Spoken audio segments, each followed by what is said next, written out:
You're my king, you're my soul, you're whatever you want me to be. Hello everyone and welcome back to another episode of the Wild Wonders of Southern Africa. In this video, I'm going to show you how I did the scaping of this tank. Hard-scaping, soft-scaping, moving the plants around, moving the rocks around and adding the shells. But first of all, I want to tell you that before you even think about scaping, you need to know exactly what you want this tank for. So you need to know which species of fish you're going to keep in there, how many you can keep, and what are their requirements. Now, obviously, I wanted to have a shell dweller tank, and a shell dweller tank from Lake Tanganyika. So this tank is not big enough for your normal cichlids. Now some people might try it, but personally I think that's a bit cruel. So I decided for some dwarfed cichlids, and the shell dwellers are just so amazing. So that's why I fell in love with them, and I planned this whole project just for them. Now before I show you the video, just a couple of things that you need to do before you even think about scaping. You need to think about heating, and I got this Dolphin heater. It's a 200 watt heater, and it's right there in the corner close to my intake of my canister filter. Then I also have two fluorescent lighting going in. The one is the tropical blue or marine blue, and the other one is the normal freshwater coloration.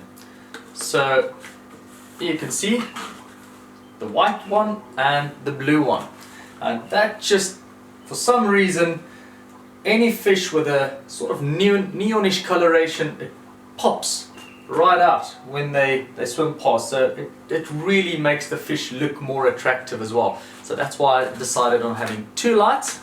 Now be careful with that. If you do have two lights on for longer than 8 hours a day, you are going to have a whole lot of algae growth. So that's one of the first reasons why I decided to get some shrimps in the tank. But in the future I will need to get either snails or some plex or ancestors. But hey, I want to know from you guys, what do you think I should put in here to manage the algae problem? I do, however, have algae scraper that is magnetic, so it helps me out. I don't have to put my arm in the tank. And just another thing that you have to think about is a thermometer. So here in the right hand corner, got the thermometer, and the temperature with the lighting on in the day, it's always going to be at 27 degrees Celsius. So I hope you guys enjoy this video. Just a few things. I start by first putting in the larger rocks, then I add the coral sand, and then after that I add the water. Now at this stage I then switch on the canister filter and I start cycling the tank. After a couple of weeks later, I then add a couple of fish to help me cycle the tank faster, and then I add the shells. Now I got these shells, these are apple snail shells. I got them from a few pet shops, and I first cooked them because I don't know what's wrong with them or if they are carrying any diseases or what. So I cooked them for about 5 minutes and then I cooled them, and I cooked them and I cooled them. The reason for that is with the apple snails, if you cook them too long, they're going to become soft. So that's why I cook it. So enjoy the video and tell me afterwards what you think.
thank you so much for watching the video.